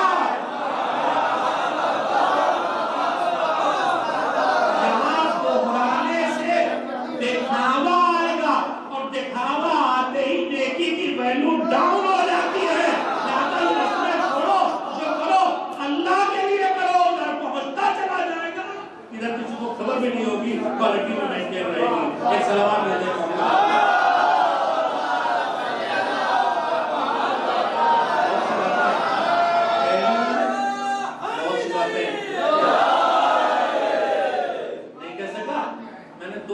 باتیں کہی تھی سب کورونا کی آفت میں، ان بلاؤں سے بچنے کے لیے جو ایثار ثواب کا سلسلہ ہے، بلاؤں کا شکار ہو کے اگر دنیا چلے گئے تو اس میں جو ایثار ثواب کا سلسلہ ہے، اس ایثار ثواب کے سلسلے میں نے عرض کیا کہ حالت پہلے ہی تباہ ہو چکی ہے. اب گھر، زیور، کھیت رہن رکھ کے، قبضہ کر کے، بیچ کے، خدا کی بیچ میں کچھ واجب نہیں، واجب ان کے واجبات ادا کریں. یہ ایک بات کی. دوسری بات کی وبا جو آئی ہوئی ہے، اس کا تفصیل گفتگو نہیں ہوتے کہ ہمیں صرف اتنا سمجھنا چاہتا ہے کہ پروردگار عالم نے پچھلی امتوں میں جن گناہوں کی وجہ سے عذاب نازل کیے تھے، وہ سارے گناہ اس امت میں ہوتے ہیں اور عذاب نہیں آتا. قوم لوط پہ عذاب آیا جس گناہ سے، اسے قانونی حیثیت دے دی تھی. مرد کا مرد سے جنسی تعلقات قائم کرنا، عورت سے قانونی حیثیت دے دی تھی. پکڑ گیا تھا، پتھر آیا تھا. گھٹ تولی جناب صالح، جناب شعیب کی قوم کا کام تھا، عذاب ہے. اللہ کے وجود سے انکار، اس سے مقابلے میں دعویٰ خدائی ہو رہا. جتنی پچھلی امتوں کے جن گناہوں سے عذاب آئے تھے وہ سب اس امت میں ہو رہے ہیں. اور اللہ اس کی وجہ کیا ہے؟ قرآن کریم نے اس کی وجہ دو بتائی. بسم اللہ الرحمن الرحیم. ما کان اللہ لیعذبہم وانت فیہم وما کان اللہ معذبہم وہم یستغفرون. اللہ ان لوگوں پہ عذاب نازل نہیں کرے گا پیغمبر دو صورتوں میں، جب تک کہ آپ ان کے درمیان اور جب تک کہ یہ آپس میں توبہ اور استغفار کرتے ہیں. میرے عزیزو، اس دنیا میں جتنے گناہ ہو رہے ہیں ان میں استغفار عذاب روکنے کا سبب ہے. لیکن پورے ملک ہیں، پوری امتیں ہیں جو خدا ہی کے قائل نہیں، تو استغفار کیا کریں مگر عذاب ان پہ بھی نہیں آتا. تو استغفار نہیں ہے پھر بھی عذاب نہیں. دوسری وجہ کیا تھی؟ حضور کا موجود ہونا. تو حضور بھی دنیا سے جا چکے، مالک حضور دنیا سے جا چکے. دنیا کا ایک بڑا حصہ استغفار نہیں کر رہا ہے، پھر بھی عذاب نہیں بھیج رہا. یہی تو سمجھانا چاہتے ہیں، استغفار نہیں کر رہا. محمد دنیا سے چلے گئے مگر سمجھو پہلا محمد نہیں ہے، تو زمین پہ کوئی محمد موجود ہے جس کی وجہ سے دنیا عذاب سے. اور دوسری وجہ کو عذاب سے بچانے کی کیا ہے؟ استغفار. میرے عزیزو، یہ بلا چاہے دوسروں کی غلطیوں سے آئی ہو چاہے ہماری غلطیوں سے، اس کا علاج یہ ہے استغفار. ضرورت مند کو مال پکڑانا ہمارے یہاں ایک مصیبت بن گئی. ابھی انجیکشن میں کتنے کا لباس آ رہی ہے، انجیکشن اس بیماری کے لیے بنائے گئے. ہر جگہ آدمی ہاتھ مارتا ہے. لوگ روز نئے نسخے بنا کے بیچ رہے ہیں. سب لوگ آپ جلدی سے وہ نسخہ بھی پی لیں، یہ بھی پی لیں، وہ بھی پی لیں، وہ بھی پی لیں. ایک نئے نسخے آج ہو گئے، کوئی حد نہیں. ہومیوپیتھک کی دوائیں، انگریزی کی دوائیں اور کاڑھے اور یہ وہ. ایک مریض نے ڈاکٹر صاحب کو لکھ کے بھیجا کہ یہ کاڑھے بنا کے پی رہا ہوں، اور یہ ہومیوپیتھک دوائیں کھا رہا ہوں، اور یہ یونانی دوائیں کھا رہا ہوں، اور یہ پھل اور فروٹ اور یہ کھا رہا ہوں، اور یہ انگریزی دوائیں کھا رہا ہوں. اب بتائیے کہ کورونا کے حملے سے بچ گیا کہ نہیں؟ پہلے تو کورونا کے حملے سے نہیں بچے. اب تو تم خالی تمہاری نابھی پر اگر تیر پڑے گا تبھی مرو گے. تو دوڑ رہا ہے آدمی، دوڑنے دیے ہوئے دوڑ رہا. ہم دینداروں کو بہکانے کے لیے طب معصومین کے نام سے فرضی روایتیں بھیجی جا رہی ہیں. ہوشیار رہیے دشمن کے سامنے. طب معصومین کے نام سے فرضی روایتیں، یہ کرو، یہ بیماری بچائے، وہ بچائے، وہ بچائے، اور فرضی دعائیں اور اعمال بھیجے جا رہے ہیں. ابھی آیت اللہ علمہ بہجت دنیا سے رخصت ہو چکے، ان کے نام سے فاتح کبیرہ کے نام سے چیز پھیلا دی گئی. کوئی حقیقت اس کی نہیں، کوئی چیز ہے ہی نہیں ہے جس طرح یہ بتائی جا رہی ہے. تو میرے ایسے جو آدمی پریشان ہوتا ہے تو ہر طرف دوڑتا ہے. مگر مومن کو یہ نہیں ہونا چاہیے. مومن کو صرف اور صرف در اہل بیت سے وابستہ رہ کے ان سے توسل کی ضرورت ہے. پریشان ہیں تو اہل انقلاب اسلامی جیسے بابصیرت کی مسجد سنیے. وہ کہتے ہیں کہ اس وبا سے پریشانی میں مجھے جو سب سے زیادہ سوٹیبل لگتا ہے وہ ہے صحیفہ کاملہ کی چھٹی دعا. اور ہر چیز کا علاج مولا بتا کے گیا. نے کہا میں بہت قرضدار ہوں, میرا قرضہ کیسا ادا ہو, کا گناہوں سے توبہ کر استغفار کرو. تھوڑی دیر بعد دوسرا ہے, اس نے کہا میں روزی کی تنگی کا شکار ہوں, میری روزی مصب کیسا پیدا ہو, کا استغفار کرو. تیسرا ہے, اس نے کہا میرے پاس کوئی اولاد نہیں ہے, مجھے اولاد مل جائے تو بتا دیجیے, کا استغفار کرو. آتا رہا الگ الگ مسائل, تنگی کا شکار ہو, قبضہ چڑھ گیا ہے, بیماری سے نہیں مل گئی, اولاد نہیں ہوئی, پریشانیاں الگ الگ بتاتا رہا, علاج ایک بتاتے رہا. جب 5-7 لوگ پوچھ کے چلے گئے تو کسی نے کہا مولا پریشانیاں الگ الگ, علاج ایک. کہا یہ تو ابھی اتنے لوگ آئے, اگر 70 لوگ 70 پریشانیاں بھی لے کے آئیں گے تو میں ایک ہی علاج بتاؤں گا, اپنے گناہوں کے استغفار.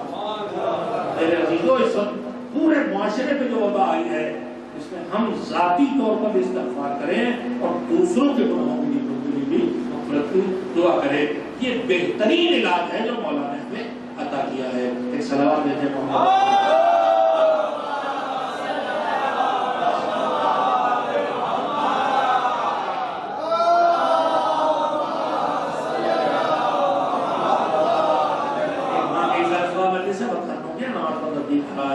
لیکن جو میں نے وعدہ کی تو اس کا چھوٹا سا حصہ پورا کر دوں. والدین کے بارے میں نے آیت پڑھی تھی کہ وصینا الانسان بوالدیہ حسنا. میں نے ہر انسان کو وصیت کی ہے کہ اپنے ماں باپ کے ساتھ ہمیشہ اچھا سلوک کرے. والدین کوئی بھی ہو, اچھے ہوں برے ہوں, مومن ہوں کافر ہوں, کوئی ہو, کافر بھی ہے تو تمہیں ان سے اچھا سلوک کرنا. تو پھر اب کوئی اپنے ماں باپ کے ساتھ بدسلوکی یہ نہیں کر سکتا کہ وہ میرے ساتھ ان کا سلوک اچھا نہیں, وہ میرا حق نہیں دے رہے ہیں, بھائی کو فلاں بھائی کو سب لٹا دیا, ہمیں نہیں دیا, ان سے لگنا. ماں ماں ہے, باپ باپ کو, جو کرے وہ اس کا ساتھ دے. آپ کی ذمہ داری ان کے ساتھ اچھا سلوک. اگر یہ اچھے سلوک کی ذمہ داری وہاں پہ رک جائے گی جہاں سے باپ ان کی بات سے خدا کی بات کر رہا ہے. ہمارے معاشرے میں بہت سے بگاڑ, ماں حکم دے رہی بیوی کو طلاق دے, ماں حکم دے رہی یہ کر وہ کر, نہیں, لمٹ ہے. لمٹ کیا ہے؟ وصینا الانسان بوالدیہ حسنا. ماں باپ کے ساتھ اچھا سلوک کریں. جہاداک لتشرک بی ما لیس لک به علم فلا تطعهما. لیکن اگر وہ اس میں لگ جائیں کہ مجھے میرا شریک کسی کو کرا دے تو پھر اب ان کی بات نہ ماننا. اب تمہیں ان کی بات نہیں ماننا. جب دین سے ان کی بات ٹکرائے, جب خدا سے ان کی بات ٹکرائے, تم داڑھی رکھتے ہو, وہ کہہ رہا ہے داڑھی منڈواؤ, نہیں یہاں نہیں سنی جائے گی. تم 15 سال کے ہو گئے, روزہ رکھ رہے ہو, وہ کہہ رہے چھوڑو, چھوٹے ہو بھی تکلیف ہو رہی, نہ آپ یہاں نہیں مانی جائے. جہاں خدا کی بات سے ان کی بات ٹکرائے وہ نہیں مانی جائے گی. اور پھر سن لو, پہلے مرد ہو, سب پلٹ کے آنے والے ہو, اور پھر ہم بتائیں گے تم سب کو تو عرب لوگوں کے نام تم تعملون, ہم تمہیں بتائیں گے کہ تم کیا کرتے رہے تھے. میرے عزیزو, ماں باپ کو رتبہ ہے, اتنا بڑا رتبہ کیوں ملا ہے؟ اس کی وجہ کیا ہے؟ بس ایک چھوٹی سی روایت سننے. اسلام میں حق اور فرض ایک دوسرے سے جڑے ہیں. اگر آپ جسے بچپن سے سن رہے ہیں, آپ نے محسوس کیا ہوگا کہ معصومین کے بعد سب سے زیادہ حقوق ماں باپ کے بیان ہوئے. قرآن مجید میں بھی ماں باپ کے حقوق کا تذکرہ اللہ کے حق کے ساتھ کیا گیا ہے. اللہ کے حق کے ساتھ معصومین ماں باپ کے حقوق کا تذکرہ کئی جگہ ہے. تو میرے عزیزو, ان ماں باپ کو حق اتنا کیوں ملا؟ چھوٹا سا نمونہ بچے گنجائش نہیں, مگر چھوٹا, اور آپ کے چہروں میں اس سے کم گنجائش.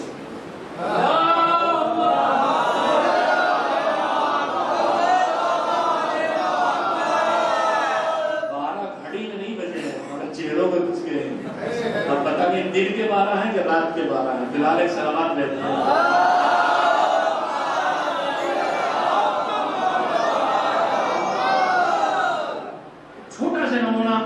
کہ ان کے حقوق, حق اور فرض دو چیزیں, حق اور فرض دو چیزیں, اور اللہ نے دونوں درمیان رابطہ رکھا ہے. جن کا جتنا ڈیوٹی رکھی ہے اس کو اتنا ہی حق رکھا ہے. جس کو جتنا بڑا حق دیا ہے اتنا ہی اس کی ڈیوٹی رکھی ہے. یہ نہیں کہ حق کو بہت بڑا ہو, ان کی ڈیوٹی چھوٹی ہو. اور یہ بھی نہیں کہ کسی کو فرض اور ڈیوٹی تو بڑی لگا دے تو حق چھوٹا سے رکھے. اگر ماں باپ کا حق بڑا ہے تو ان کی ڈیوٹی بھی بڑی ہے. ان کی ڈیوٹی کیا, اور ڈیوٹی کو کرے تو انہیں ملنا کیا ہے. روایت میں ہے کہ میاں بیوی جوڑا اللہ کی بارگاہ میں لائے جائیں گے, عمل کو ملے گا, اپنے اعمال دیکھیں گے, یہ دیکھتے ہیں تو تمہیں ایک ایسا جزا دکھائی دے گی کہ وہ سوچیں گے آخر ہمارے کس عمل پر ہمیں اتنا زیادہ اجر و جزا اور اتنا ثواب اتنا زیادہ ملا، کس بات پہ ملا؟ چاہے کہ مرتبے کی قیمت واقعا کم نہیں ہے۔ ابھی میں نے آپ کے سامنے واجب مستحب حرام مکروہ کا تذکرہ کیا تھا، تو واجب کس کا بنایا؟ اللہ کا بنایا، رسول کا بتایا۔ مستحب کام کس نے بنایا؟ اللہ نے بنایا، رسول نے بتایا، معصومین نے بتایا۔ حرام و مکروہ جو حلال و محمد حلال الا یوم القیامہ، حرام و محمد حرام الا یوم القیامہ، جو حلال کر دے قیامت تک حلال، حرام کر دے قیامت تک حرام۔ کسی کی مرضی کو کوئی دخل نہیں ہے کہ اللہ کا بنایا نظام۔ کسی سنت کو کوئی واجب نہیں کر سکتا اور کسی سنت کو واجب کو کوئی حرام نہیں کر سکتا۔ اللہ کا بنایا نظام ہے، کسی کا نہیں کرتا۔ لیکن اگر آپ دیکھیں تو مسئلے آپ کو سناؤ، آپ کو محسوس کر لیں۔ روزہ 15 سال کی عمر میں لڑکے کا واجب ہوتا، 9 سال کی عمر میں لڑکی کا۔ رمضان کا روزہ واجب ہو تو رکھنا ہی ہے، لیکن اس کے علاوہ رجب مستحب، شعبان مستحب، پھر 7 تاریخیں آتی رہتی ہے جن میں روزہ رکھنا مستحب ہے۔ اب اگر کوئی یہ مستحب روزہ 9 سال کی بچی مثلا 10 سال کی مستحب روزہ رکھنے جا رہی، گرمی کا دن ہے، 27 تک کو روزہ رکھنا چاہتی، شدید گرمی، لمبا دن ہے، کمزور سی بچی ہے، تو یہ روزہ رکھنے میں تیار اور ماں منع کر رہی ہے، باپ منع کر رہے کہ نہ رکھ بیٹا، دن بہت بڑا، گرمی بہت۔ تو اگر مستحب مسئلہ سنیں، اگر مستحب روزہ رکھنے سے ماں باپ کو اذیت ہو تو پھر یہ مستحب روزہ نہیں رکھ سکتا، یہ حرام ہو جائے گا۔ اچھا اس کا الٹا دیکھ لیں، میرے اوپر نماز روزانہ کی واجب ہے، صبح کی، ظہر کی، عصر کی، مغرب کی، عشاء کی، لیکن اس نماز کا جماعت سے جا کے پڑھنا واجب نہیں ہے۔ لیکن اگر باپ حکم دے دے بیٹے کو کہ نماز جماعت سے جا کے پڑھ، اور جماعت سے نہ پڑھنا باپ کی اذیت کا سبب ہو، تو یہ مستحب جماعت اس کے لیے واجب ہو جائے گا۔ تو دیکھا آپ نے ماں باپ کا مرتبہ کتنا ہے، اتنا ہے کہ ان کی رضا شامل ہو جائے تو مستحب واجب ہو جائے، اور ان کی رضامندی چلی جائے تو مستحب حرام ہو جائے۔ اتنا مرتبہ ماں باپ کو ملا، اگر تو ملا اس سے ان کی ڈیوٹی بڑی، عمل نامہ عمل ہاتھ میں، نیکیوں کا اجر سامنے، بے حساب اجر کا مالک یہ کس عمل کا سوال ہے۔ میاں بیٹی دونوں پوچھ رہے تو کہا یہ سمجھ کا سوال کسی سے جاننا چاہتے ہو؟ ذالکما تعلیمکما ولدکم القرآن، ہم نے یہ عمل اتنا ثواب جو تمہیں دیا ہے وہ تمہاری کسی نماز کا نہیں ہے، تمہارے روزے کا نہیں ہے، تمہارے حج الزکات مجلس ماتم کا ثواب نہیں ہے، یہ کاہے کا ثواب ہے مالک؟ کا یہ ثواب اس کا ہے کہ تم نے اپنے بچے کو قرآن کی تعلیم دی۔ اتنا بڑا ثواب کسی اور نے ملا، مگر قرآن کی تعلیم دے کر نہیں کافی نہیں ہے۔ میں آپ سے یہ بھی کہنا چاہتا ہوں کہ اس وقت ہم بہت توجہ دیتے ہیں تو بچوں کو قرآن پڑھوا دیتے ہیں غلط غلط جیسے، دین نہیں سکھاتے۔ لیکن پہلی بات کہ تعلیم القرآن کا مطلب قرآن پڑھنا آنا نہیں ہے، تعلیم القرآن مطلب ہے قرآن کی جانکاری حاصل کرنا۔ لیکن صرف قرآن پڑھوانا کافی نہیں ہے، تعلیم کمل قرآن و تفسیر قرآن کیا ہو بدین الاسلام۔ ہم نے جو تمہیں اتنا بڑا ثواب دیا ہے وہ اس لیے دیا ہے کہ تم نے اپنے بیٹے کو قرآن کی تعلیم بھی دی، اور تم نے تعلیم دینے کے ساتھ اس کے اندر اسلام کا شعور پیدا کیا کہ وہ یہ سمجھ سکے کہ واجب کیا ہے، مستحب کیا ہے، دین کیا ہے، رسم و رواج کیا ہے۔ اگر آپ نے اس طرح بچوں کو پال لیا تو پھر یہ بچہ کل آپ کو سب سے زیادہ واجب دلانے والا بن جائے گا۔ یہیں پہ آپ سے کہنا چاہتا ہوں، گاؤں گاؤں تنظیم نے مکتب کھولے ہیں، لیکن 5 کروڑ کی آبادی میں 50 لاکھ بچے تو کم سے کم ہوں گے۔ ہمارے پاس 50,000 بچے کو صرف پڑھ رہے ہیں، اس میں اگر باقی بچے مکاتب میں نہیں آ رہے ہیں۔ تنظیم کے علاوہ چلیے ہم مان لیتے ہیں سب ادارے اور بھی کھلے جگہ ان میں 50,000 اور پڑھ رہے ہوں گے، تو 1 لاکھ بچوں کے علاوہ اور دین تک کیسے پہنچے؟ ہم آپ کہتے ہیں ہم جہاں رہتے ہیں وہاں مدرسہ نہیں، مکتب نہیں، مولوی صاحب نہیں ملتے، ٹیوشن بھی نہیں ملتی، تنظیم اس کا حل پیش کر دیا ہے ای مکتب کے نام سے، آن لائن مکتب کے نام سے۔ آپ بچے کو